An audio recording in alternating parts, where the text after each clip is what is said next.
आज की कहानी है एक छोटी सी लड़की की जिसका हौसला पूरी दुनिया को हिला गया। मलाला यूसुफजई। मलाला 12 जुलाई 1997 को पाकिस्तान के स्वॉट वैली में पैदा हुई। वहां तालिबान का कंट्रोल था और लड़कियों को स्कूल जाने की इजाज़त नहीं थी। मलाला छोटी सी उम्र से पढ़ाई की दीवानी थी और हर किसी को सीखने की अहमियत समझाती थी। जब मलाला 11 साल की थी, उसने तालिबान के खिलाफ आवाज़ उठानी शुरू की। वो ब्लॉग लिखती और टीवी इंटरव्यूज में कहती, लड़कियों को भी तालीम का हक है। 2012 में तालिबान ने उस पर अटैक किया। जब वो स्कूल बस से जा रही थी, उन्होंने गोली चलाई। सब सोच रहे थे मलाला जिंदा नहीं रहेगी, लेकिन उसने हिम्मत नहीं हारी।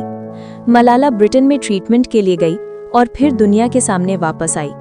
उसने लड़कियों के एजुकेशन के लिए ग्लोबल कैंपेन शुरू की। सिर्फ 17 साल की उम्र में मलाला को नोबेल पीस प्राइज मिला, दुनिया की सबसे छोटी लॉरिएट। मलाला की कहानी हमें ये सिखाती है कि एक आवाज़ भी दुनिया को बदल सकती है।